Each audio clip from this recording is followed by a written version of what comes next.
Good morning, everybody. It's me. It's me, Mitch, and welcome. Welcome to Morning Coffee with Mitch. And my friends, as usual, drink it if you got it. This morning, welcome Kenny to the stream. Again, thanks to Mark Whistler.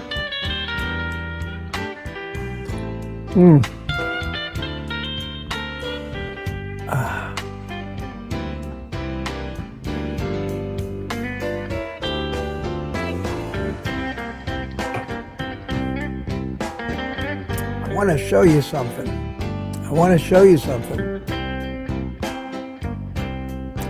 It's not much, but I want to show you something. So I'm going to go back to the other view. Watch this. Look how easily I get my hand over. I can shut the music off. I can control the mixer with my right hand. Yeah. Wow, wow, wow. Also today, I've spent as much time as I could walking without the walker or a cane.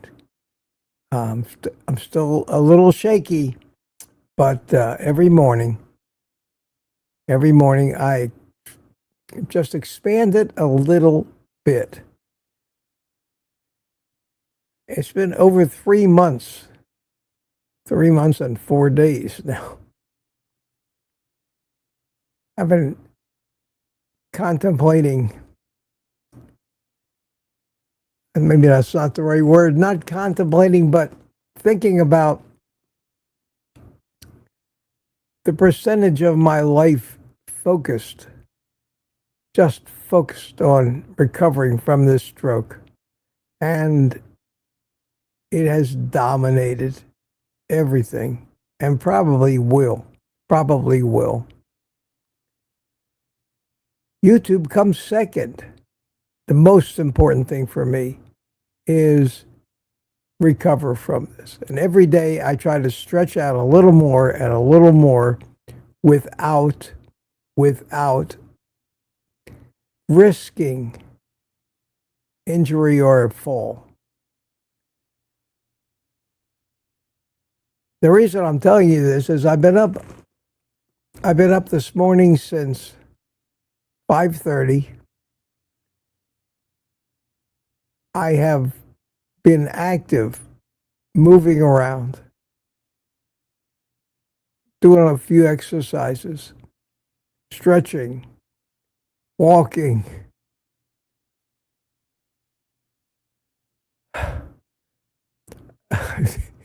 I'm beat. Here it is 8:30 in the morning, and that's just what happens.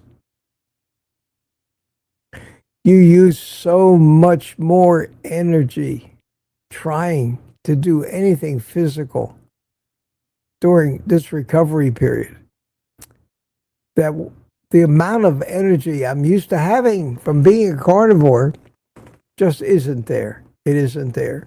So, mea culpa, if it seems a little slow this morning, I'll get my energy back as we get into this, because I'll be resting at the same time. So, but I did want to show you, I noticed this morning it was much easier to maneuver my right arm around. And every little accomplishment. I haven't made a video in a couple of days. I've been busy. I haven't had anything really compelling to talk about, but today or tomorrow I'll probably release a video as well. Tomorrow night we have our private community live stream at 7 p.m. Friday morning with coffee. And Sunday, I should have gotten a sound effect for this. Sunday, my guest is going to be Rick, Charger Mobar. Quack, quack. I will get a quack, quack sound effect. I think we're going to need it. Oh, well, I see people are starting to come in here this morning. I see a couple of questions. Maybe I'll grab them.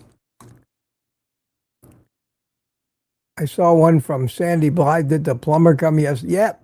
Plumber is done. Got all that fixed. Now I have to get the house pressure cleaned, and I'm going to have it painted because it needs it. Because it needs it. Another question here. I see it from Mark C. Hi, Mark. Mitch, how often do you use the inversion table? How long each time? I don't have an inversion table like most people picture one. I have something called an orthopod. It's like a sawhorse with a swivel thing on top, and it holds on to you, and you roll over on and you're hanging pretty much, resting your weight on your abdomen and keeping yourself upside down because your legs are hooked in behind some pads. And you can't do that for a long time. At least I can't now, certainly since the stroke. I can do 3 or 4 minutes before the blood rushing to my head becomes unpleasant. But I try to do it every day or every other day, and it's done wonders for my back, which has done wonders for me walking unsupported. Because, if you're walking and you have back pain at the same time, that screws up your walking, especially when you're unsteady and your balance is recovering. And unfortunately, no matter how fast I seem to recover, balance, like very fine motor skills, takes a long time. It takes a long time to come back. Maybe the most difficult part of this recovery is regaining the balance where you can not have to be conscious of it every minute and monitoring it. So, and be ready to grab onto something if you think you might fall over. It's not the way I want to live the rest of my life, but I think it's coming back, and I think things are going to be fine. It's just going to take months. People tell me 6 months, sometimes up to a year, depending on the shape you're in. And I've reconciled myself to that. So this is my life, I think. And I've been thinking about making a video chronicling what I go through in an average day, just keeping up with the things of life, going from here to there, cooking, getting ready for bed. Everything is 10 times the amount of work that it used to be. Things you used to do without thinking require planning. Anyway, don't want to depress you all. I am coming along famously, and have no complaints about the recovery so far. Let me say hi to people. Furl, Grandma, how are you? Checked in last night as well. Smoothie 420 last night. Mary M. also. Mandy Beddoes last night. B81 Mac checked in around 10:30. Lady June at 12:15. Of course, it was early in the morning over in the United Kingdom.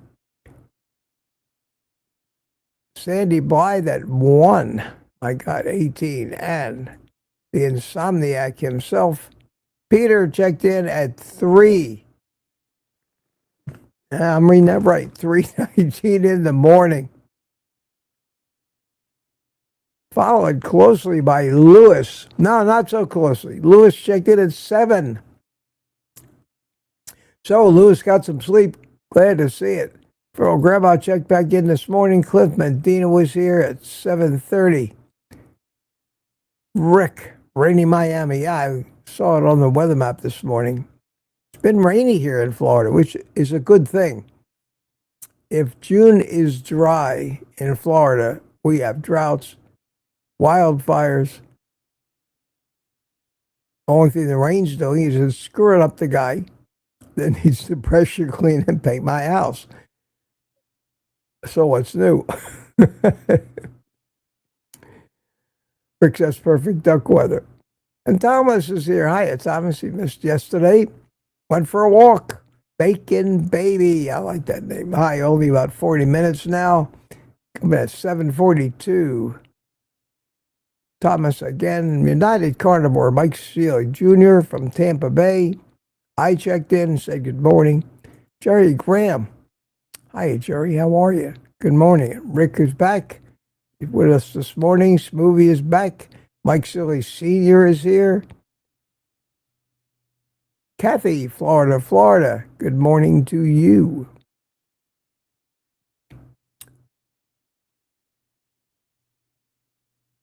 And you're all talking already. Back and forth. There, Claudia Burkick chimed in. Hi, Claudia, 8:26. Sandy Blythe, 8:26. Patty's Garden. Hi, Patty.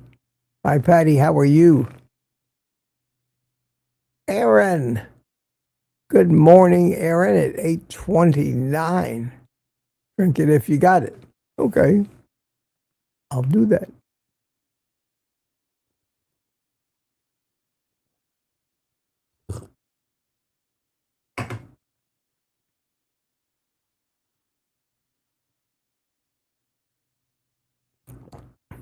Melissa, 8:29. How you doing, Melissa? And Sandy Blythe at 8:29. And Marla Kelly, 8:29. Good morning to you. Everybody's getting ready for the 8:30 bell. Rick tried it a little early. Bacon Baby tried it a little early. And the winner this morning, all the way from the United Kingdom, Lady June, how you doing? Congratulations. That's the first time I think you've won. Revel in the victory. At 8:30 also, Don Shanger said, good morning, Lori checked in. How you doing? Andy Carnivore checked in. Michael Pregler's here, 8:30. Lindsay's here at 8:30. Smoothie 420 chimed in. Lori at 8:30. Marla Keller hit the 8:30. Mark C hit the 8:30. Wow, a lot of people. A lot of people diving on that button.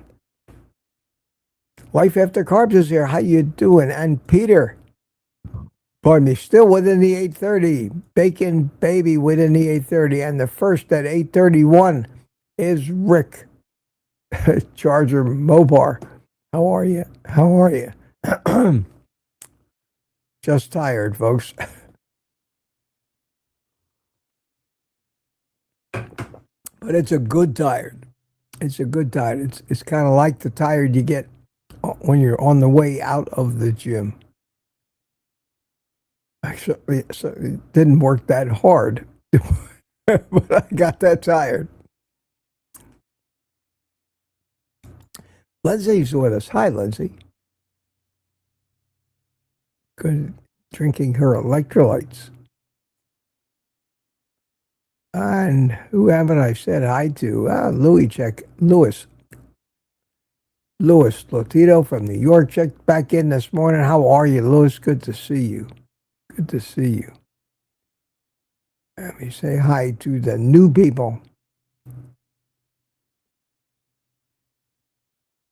Sandy says hi to everybody. And Rick and Lori and Rick. Michael Pregler just got back from the gym. So you know what I'm talking about. Here's the question about the plumber. Oh, here's somebody new. BK, Belgian Carnivore. Welcome. Welcome, B. Good to see you. From Belgium. From Belgium. I was in Belgium a couple of times. Way back when in 1968. 68, well. I was stationed in Germany, which is right next door to Belgium. So they shipped my car over, and they shipped it to the port at Antwerp, Belgium, and I had to take a train from northern Germany, where I was, over to Antwerp. I stayed in a hotel. Typical European hotel. It was in the wintertime. I found out, back in those days at least, they didn't heat the hotels at night. The bedding was incredible. The big fluffy feather comforters. It was like a sleeping bag. It wasn't hard to stay warm. But if you had to get out of bed to go to the bathroom, it wasn't something I was used to.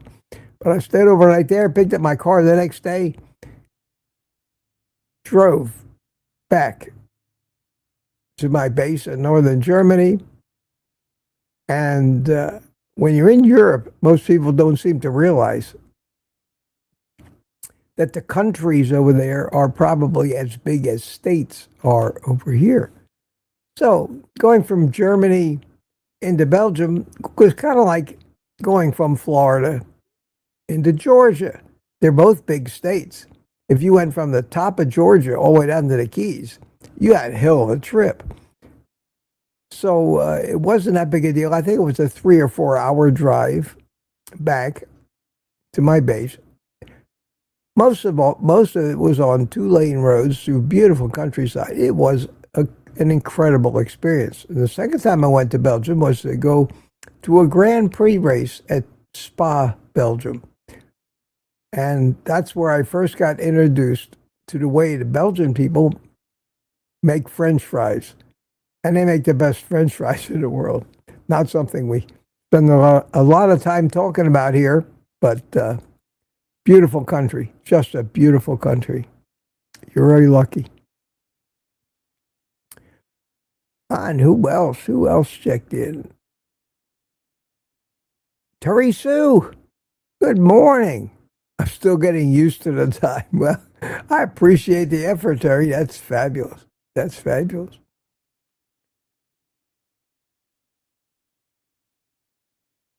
There's the inversion table question. I already grabbed that. On the ball. On the ball. The name you know. Jeff Johnson. Yes, Mitch, exercise is key for us now. Just about done with mine for today. I'm grateful that I can still do this. Rest is key also, guys. Thanks for being here. Jeff, thank you so much. Thanks so much, my friend. I know this is crashing commercial, but I want to put my buy me a coffee link in chat. I'm going to do something this morning that I hope doesn't alienate many of my viewers, but I'm going to do it anyway. I'm going to click the link that says pin this comment. So this comment is going to stay up at the top of the chat. And we'll see if it actually spurs anybody, because last couple of days, forget it, spurs anybody to help out the channel. If not, that's okay too. But I think a lot of people, out of sight, out of mind, and I'm going to try this. If you find it offensive, or you think I'm getting too mercenary, enough of you think it's not cool, tell me. I won't do it. But in lieu of taking sponsorships and putting mid-roll commercials in and doing all the other things that I end up having to sit through when I watch other people's YouTubes, I try to make it as painless as possible between this and my Amazon links and a little YouTube ad revenue. That's it. That's it. And it's not going up every month. It's going down every month. So either people are just getting tired of me, or I really need to do a little more shameless self-promotion, which I don't like to do. Enough said. We'll see how that works out. Let me see. Put QQQ in the comments if you want to talk to me. I know you all spend a lot of time talking to each other, and it's great. And I love being the host. If you want to talk to me, get my attention with a QQQ. Can be a question for me, question for the entire group, or just introduce a subject that you think I should bring into the current conversation. The subject matter of this little morning thing I do is driven by you guys. It's not a news show. I don't spend the whole morning preparing news articles. This is a support meeting. This is Carboholics Anonymous. This is supposed to be motivational to minimize your doubts, if any, that you're doing the right thing, contrary to the opinion of all the learned professionals in the medical community.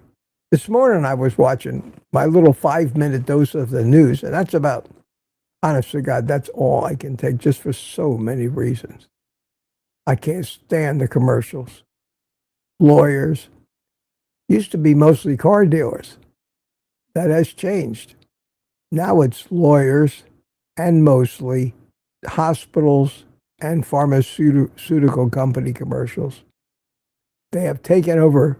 They're still car dealers, but especially Advent Health.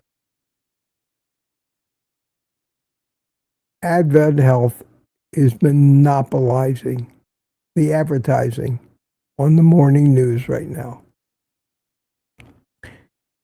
We all know who Advent Health is, and maybe some of their employees don't even realize it, but we know what they represent at their core beliefs. They represent everything that we carnivores don't believe. They're vegetarians. They have medical schools. They're even advertising their nursing schools now. Why stop at the doctors? They educate dietitians. They are the origin of the plant-based diet hysteria and the anti-meat propaganda. And they now are controlling not just the news we hear about health, but we see them. And I can't stand to watch it. I just can't stand it. And I want you to picture me with my remote control in my hand. Let me find something that I can use to represent my remote control. This would be my remote control, okay? And I'm sitting here. I had just gotten dressed. I gotten out. Maybe I have a cup of decaf earlier, maybe not. Sit down in front of the TV, turn it on to see what the weather's going to be. That's all I care about. the first thing I start to see is one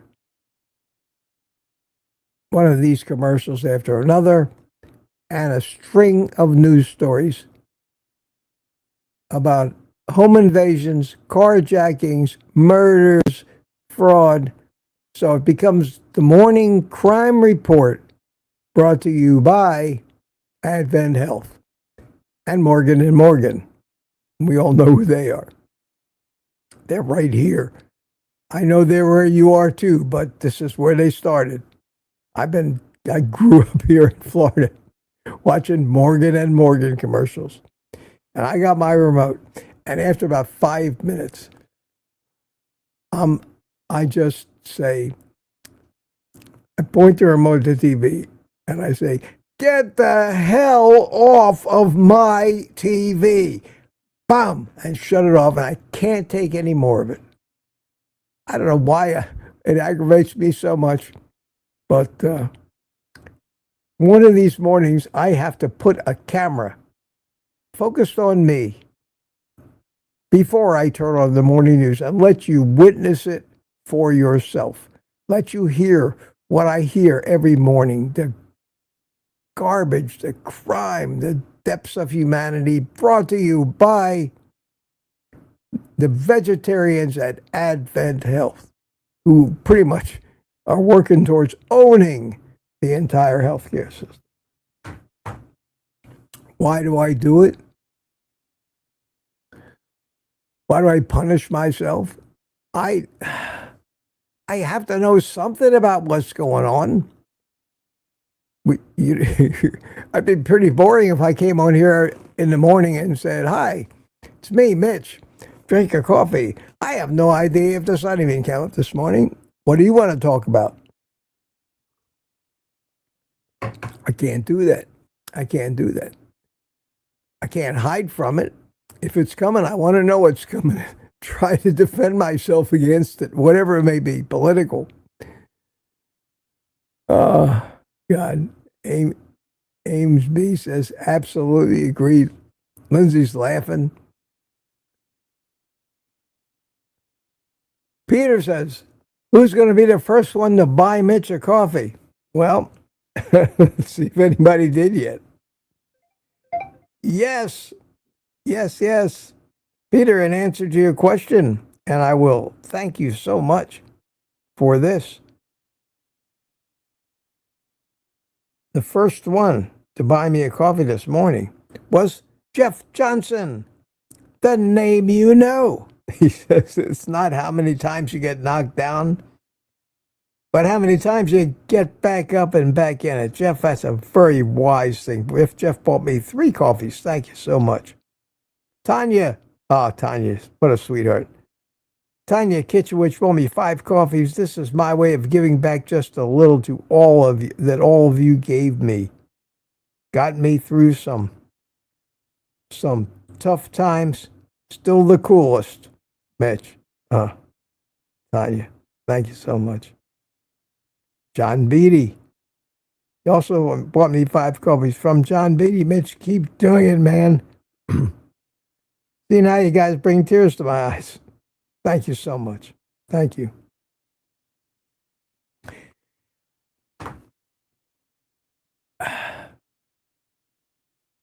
I mean, money's good, but that's not what hits me in the heart about these things. So I appreciate it. I appreciate it. All right, where was I? I'm still going down. I haven't managed to dump myself out yet. I will remind you, if I go black, you'll probably still see the coffee cup logo in the top. Hang around, I'll get right back in. Something I do with this left-handed mouse sometimes. Causes me to be dumped out of the stream.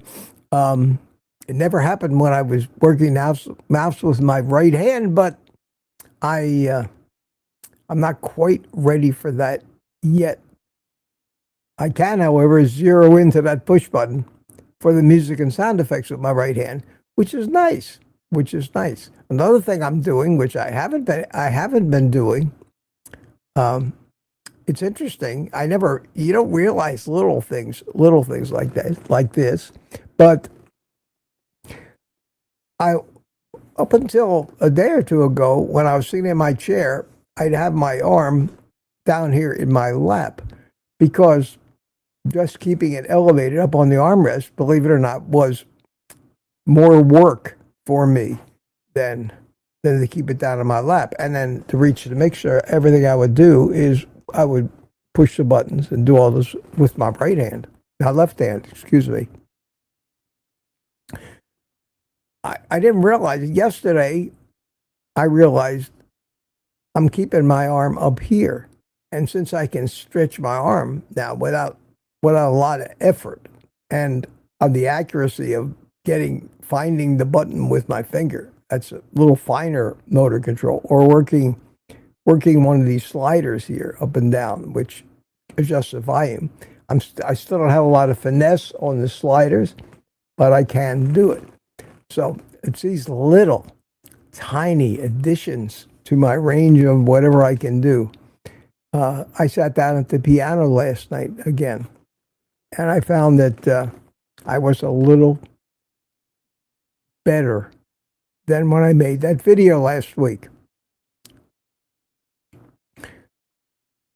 I can use my right hand with more force on the keys. The notes are a little louder. So when I get to the point where I think my playing has improved appreciably, I'll make another video. I hate it when you get an itch in your ear underneath the headphones. Scratching the headphones doesn't help. All right, so Lewis Ellis talking. He's trying the lion diet, and the lion diet equals no coffee. The lion diet is the strictest of carnivore. Not necessary for a lot of people, I don't think. Maybe too restrictive. Maybe the only reason that I think somebody would want to go on the lion diet would be severe autoimmune problems, like Michaela Peterson. I would not go on the lion diet. Life's too short, and our ancestors never had to live with that limited amount of food. So I don't recommend the lion diet unless people are trying to figure out what it is that they may be eating that's causing their problems. And that's why it's called like the ultimate elimination diet. Lewis says today is day 4 without it. Now that I'm off of it, it looks like my coffee may raise my blood sugar a little bit. I assume that's what BS means, Lewis. Either that or you're going to be spending the day at a higher level of bullshit than normal. Whether it raises your blood sugar a little, who cares? I guess maybe you do if you're recovering diabetic. But we each have to decide. And it's been quite a controversy since I made that little coffee video. Got not a lot of hate, but I did get a lot of strong opinions. Let me put it that way. I was accused of being biased. No shit. So to the person who accused me of being biased in that video, sir or madam, your knowledge of the obvious is exceeded only by your grasp of the self-evident.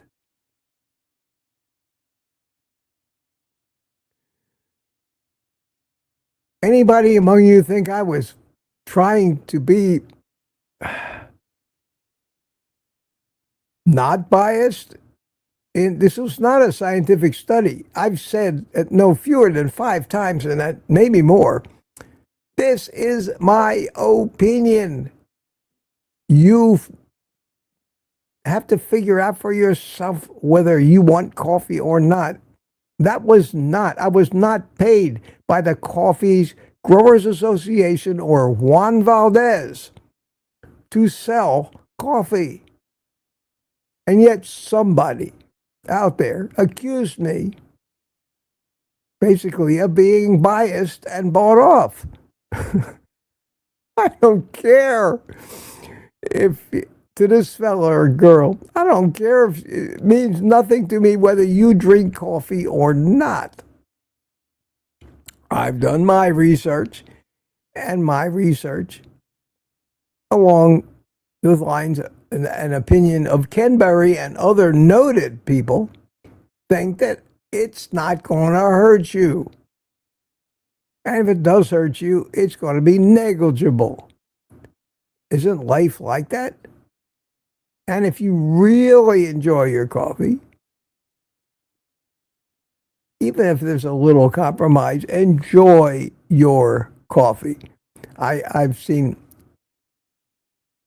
I got a comment this morning. I looked at it. People are still watching these older videos. And she basically said, I think it was a she, I'm going to drink my coffee and take my electrolytes. So if the coffee, as Anthony Chafee said, seems to interfere or pull the electrolytes out of your blood, take some more electrolytes. That's fine. As long as you're not getting the cramps, so be it. So be it. Oh, here is the burning question from Francine. Hi, Francine. How are you, sweetie? 1 to 8 Qs. Hi, Mitch. Hi to everybody. Mitch, when the next piano concerto? Give me time. Give me time to get a little more dexterity back. But it is coming back, and it is amazing. That's one of the cool parts. There aren't many cool parts to recovering from a stroke, I guarantee you. Don't try this at home, folks. But one of the cool parts is being able to do something today that you couldn't do yesterday. And every day, if you take notice of them, pay attention to it. Don't just sit there feeling sorry for yourself all day. Revel in the small improvements that do take time. Our physiology, the chemistry can only work so fast. And the intricacy of what has to be repaired in your brain is so enormous. Enormous. I liken it to an underwater fiber optics undersea cable. Now, many of you have no idea what I'm talking about. But under the oceans, going to the different countries, there are cables, some of them very thick. They have tens of thousands of strands of fiber optic. Each one of those strands is carrying a separate channel of data. Sometimes they get cut. When they get cut, they have to be fixed and repaired and spliced together. And it can take a long time to reconnect and check out each one of those thousands of hair-thin fiber optic cables and make sure it's connected to the right cable. And our brain has to do that, but the number of connections there are to all the muscles, all the nerves, everything in your body makes that thousands of fiber optic cables pale in comparison. That's what's going on. And I have a mental picture of all these little linemen in my head testing and splicing all this different stuff. And I noticed that, whoa, they got to this finger movement yesterday. Good job, guys. Good job, guys. Peter, I think it's too late for you to be ranked. I don't know. Let's see. The ranking that I see there is Thomas, target prime rib is #1 and continues to be. The old good news is they only rank the top 3. So once you get buried deeper in the chat, you don't see too many of those stupid things.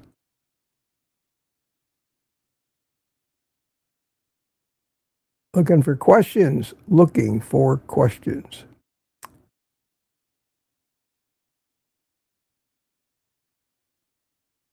Evidently, Lindsay had a question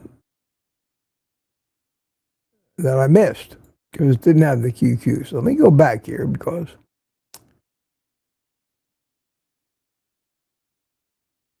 there's a comment from Lindsay. Let's see if there's a question that I missed.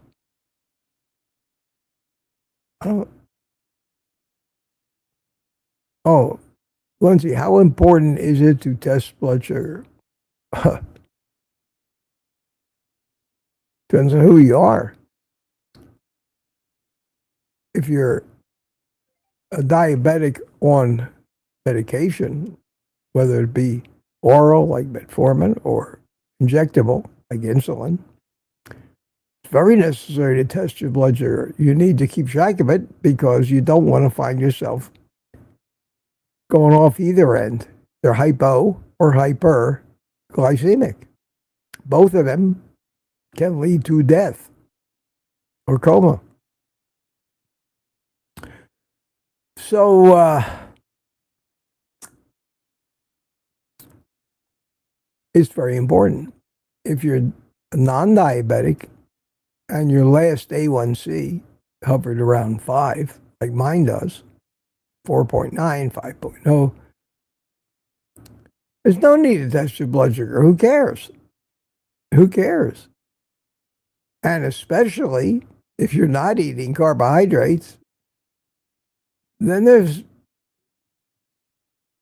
twice the reason not to test your blood sugar because your body is working fine.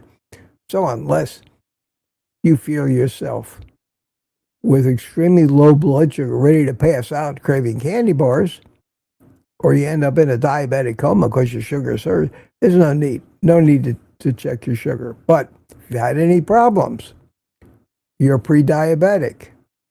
It all hinges on what your last A1C is, because that's an average. About a 90-day average of what your overall blood sugar is. Following the minute-to-minute fluctuations in your blood sugar is very, very annoying. You're not going to be pricking your finger that often, so you need to get a constant glucose monitor. And then you're wired in, and you can see. The thing about a CGM that's valuable is it's a great tool to prove the majority of the healthcare community wrong. Because you can experiment. You don't have to take somebody's word for what raises or spikes your blood sugar and what doesn't. So it might not be a bad idea if it was doable for most people who are diabetic or think they are trying to lose weight and worried about eating right, to get a CGM for a couple of weeks. That's all. Experiment with it. Find out that all the foods they told you are healthy and good for you are the ones that are spiking your sugar. The healthiest foods. Especially what eating a food low fat versus high fat does to your sugar. You don't have fat mixed in with what you eat, your sugar will spike faster. Fat inhibits the digestion of sugar. I've known that since Barry Sears talked about it when they were talking about the glycemic index way back in the days of the zone diet. If you're going to eat sugar, make sure you eat plenty of fat with it. You really don't want to be doing that, random cycle considerations aside. but it does slow down the blood sugar spike that you get. And you'll find that the most fattening food on planet Earth, the one food that's going to raise your blood sugar higher than anything else, just so happens to be the one food they prescribe to everybody who's a diabetic or obese, saying that you need to eat this if you want to lose weight. And that food is a rice cake. A rice cake. Can you believe it? One of the highest glycemic foods on the planet. That's what the glycemic index tells you. How fast it spikes your blood sugar. Right up there with rice cakes is dry popcorn. Pure, fast absorbing, high glycemic sugar.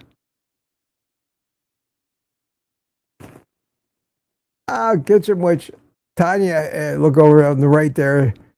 A super chat, $5. Thank you. Thank you, Tanya. Trying to beat the quacks for a crown.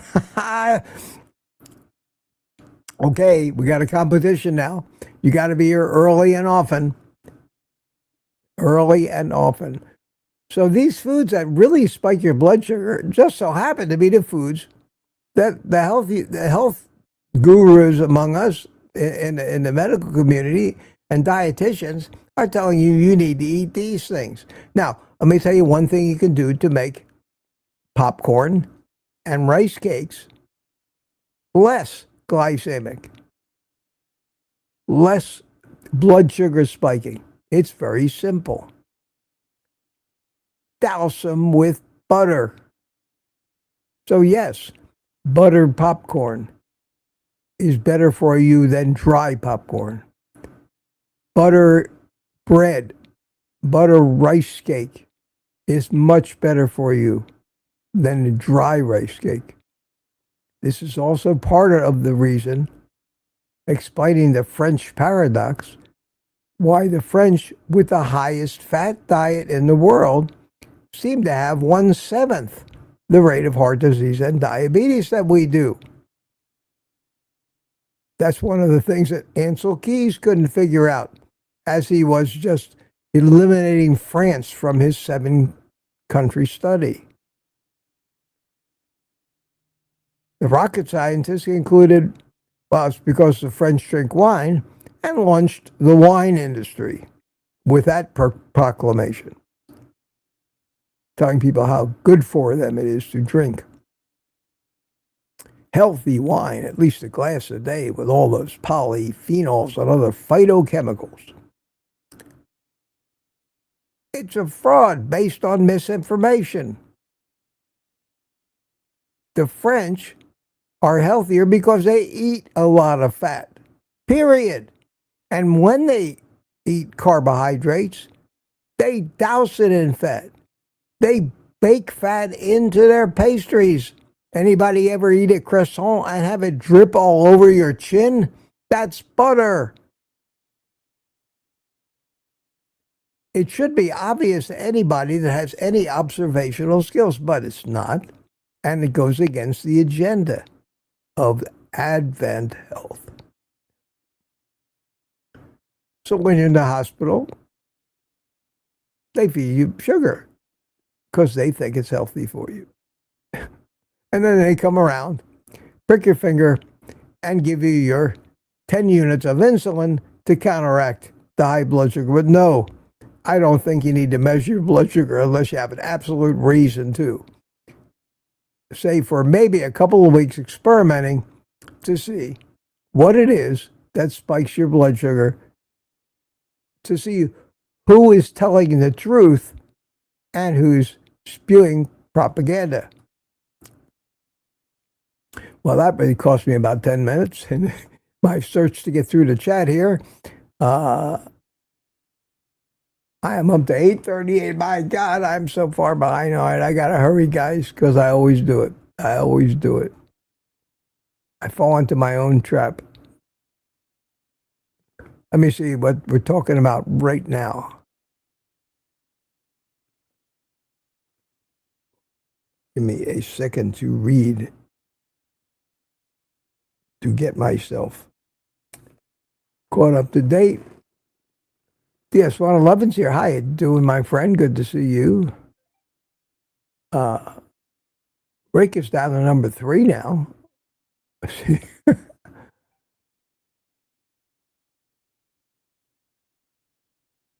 I don't see any questions in the most current chat, so I'll go back to this and see. Peter's going to have a birthday, 73, 73rd birthday on Father's Day, June 15th. Well, happy birthday, Peter. Yeah, I didn't think so. 63rd, rather. I was going to say, Peter, you're pretty good for 73. It didn't sound right, though.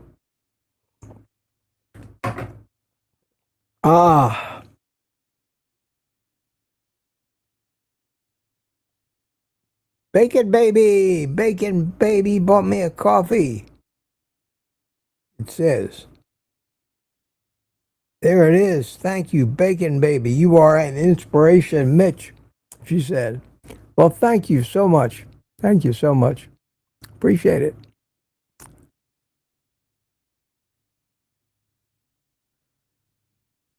This is Sparkly Susan. I don't recognize that name. Welcome. Welcome. Good morning, Mitch. Hubby is 3.5 months out from his stroke and walking with a quad cage, and his left arm is starting to wake up, but his shoulders are so much pain. Well, the recovery from a stroke, no two people are going to recover alike. It's impossible. Too much damage done. That all the damage be identical between people. Plus, everybody's got different health status coming into the stroke. Recovery, you can't ever say, well, I'm recovering faster than you. Everybody is wildly different. You could do averages. I've been told that I'm recovering fast by physical therapists. They see it every day. Okay, so maybe I am recovering faster than normal, but maybe there are parts of my recovery that will be about average. You got to take it as it comes. If he's already at 3 months out walking with a quad cage, is that, you talking about one of those canes? You mean to say cane, not cage? And his left arm, I might be a little ahead of him. I don't have the pain, but that may be because my carnivore diet. When I did my little ice cream experiment, and I got rid of the carbs when I was in rehab, I started to have pain again in a lot of areas where I hadn't had pain for 2.5 years by eliminating sugar and plants. When I went back recently, scrapped the idea that I can eat ice cream without binging on it because of my addiction, and went back to pure carnivore, and I say at least 10 days or more with absolutely no plants, no sugar, only the meat. My pain is pretty well gone away, and I'm not in pain now. I'm not in pain. So what your husband is eating during his recovery is probably going to be a factor in whether he is in pain or not. Loretta Nadow says, good morning, darlings. Have a fabulous day. And we have somebody here named Standing Foot. Hiya, Standing Foot. How you doing? Good to see you.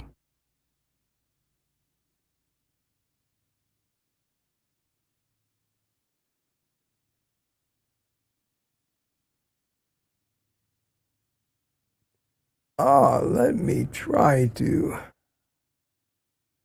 work my way through some of this, because I am at the full 40 minutes behind. Lindsay, question. I'm iodine deficient, and I'm wondering what's the best way to absorb that. I got rid of fluoride, but is there a tip to absorption? I can't help you with that. That's a Bart K or even a Ken Berry question. A lot of people talk about iodine. I can tell you how to take it. What I do, and whether that means my body absorbs it or not, or what I have to do to help absorb it, is something I haven't looked into. I put a couple of drops in my coffee about every other day now, and I don't have any symptoms of iodine deficiency. So I can't help you with that one. It's a good question, though. I'm sure you could find the answer to that all over the internet in our community.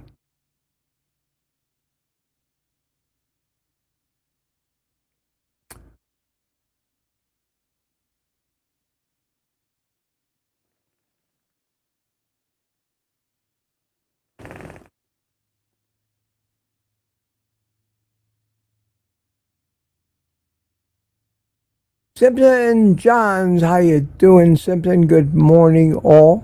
Good to see you. Scotter is here. Hi, Scotter. I haven't said hi to you yet.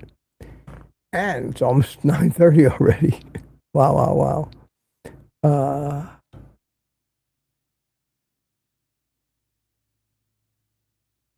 You look for more questions and get through. Okay, we're up to almost 9 o'clock in the chat, looking for questions.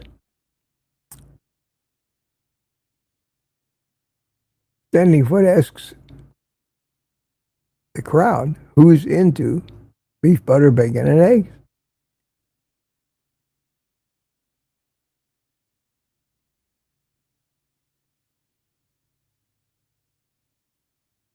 Let's see, ask the question again. I can't help you. Maybe somebody in the chat can. I'm going to try to get through this, 9 o'clock. Manny Beddoes is waving to me. Hi, Manny, how are you?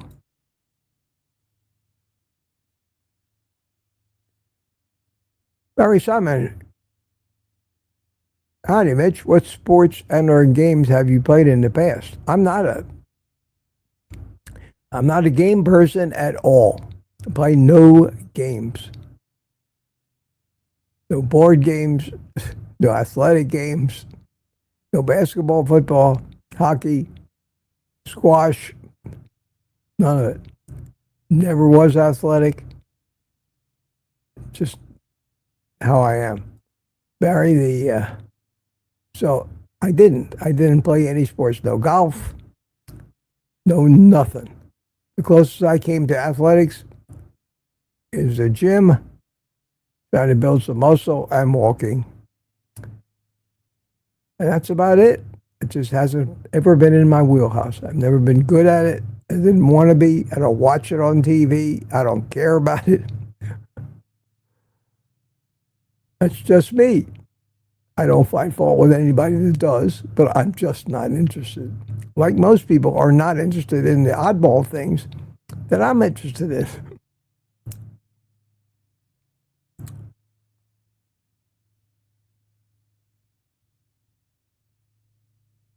Okay, we're making some headway now. Ames B. Hi, Ames B. Loves the proper human diet. And we have somebody named Lotto, retirement strategist.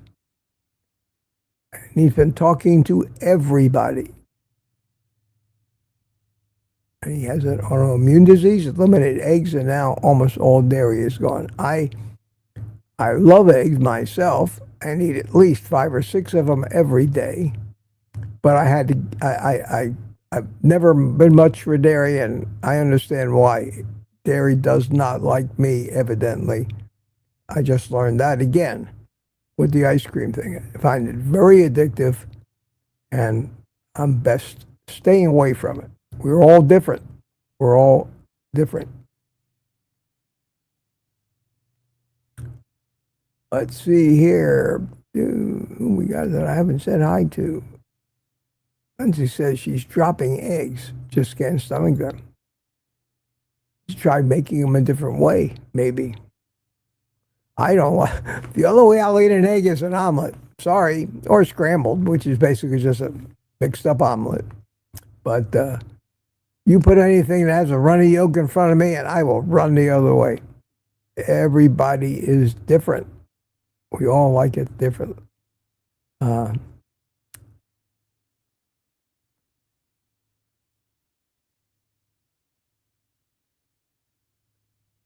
S111.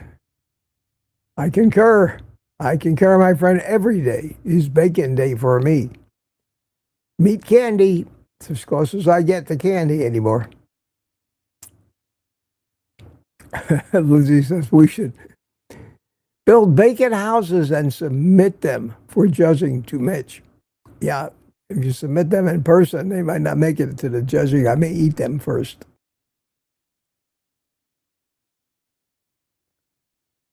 Here. Patty's going, question Mitch, should I be concerned about both being hungry anymore? I am not hungry. Not hungry is a 2:30 afternoon. I will have coffee, but not hungry. No.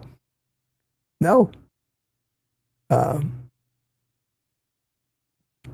at all. Not at all. I think it's very common among carnivores.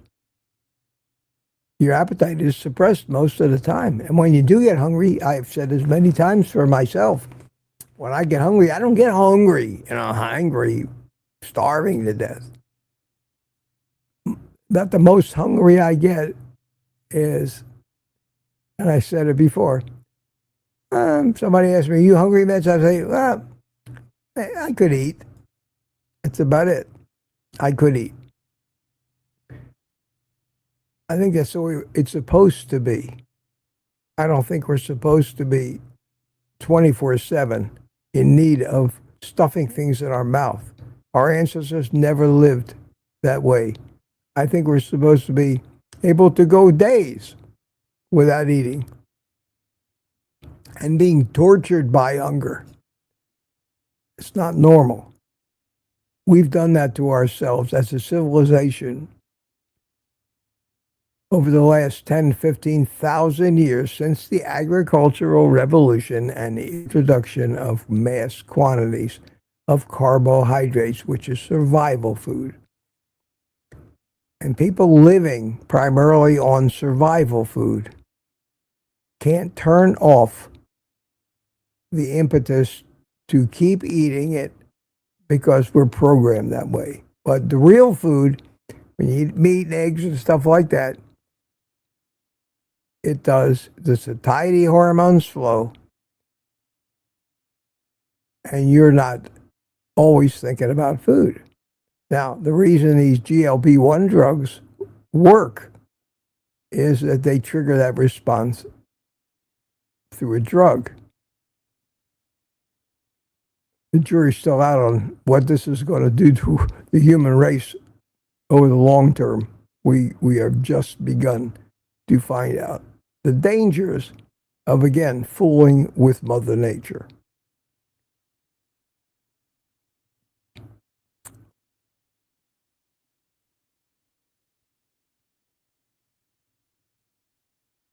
Let's see here.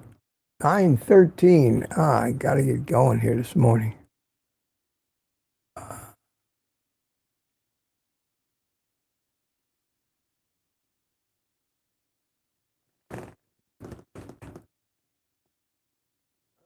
Oh, there was Tanya's super chat. Thank you.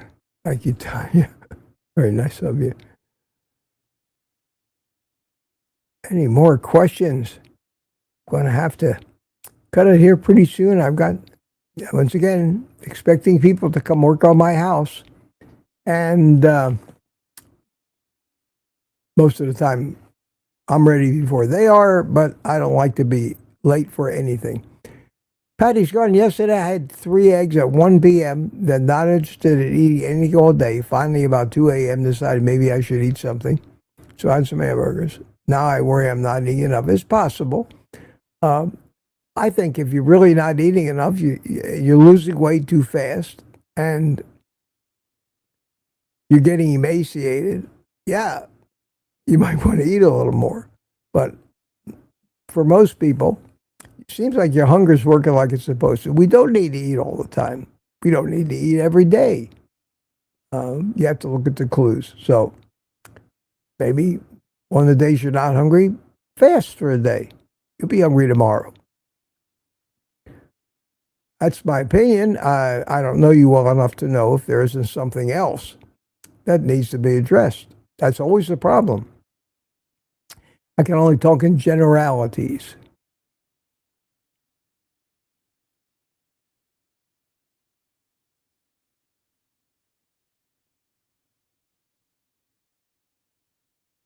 Any more questions? I really need to end this. Don't want to miss anything. Let me get through here, and 9:28. I'll be back on Friday. Don't see any more questions. A lot of chatting. That's great. Great. Hey, Bill Cook, I hadn't seen you. Said hello to you. How you doing? And I think I'm at the bottom of the chat. Yes, sir. How you doing? And the last one in there I see is Aaron, Booby Goats, Lori Carnivore Story. And I will see you. Gotta go, guys.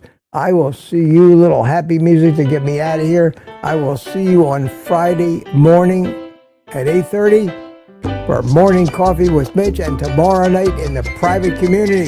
So, without further ado, you know the drill. Thanks for coming. Take the rest of the day off and eat meat.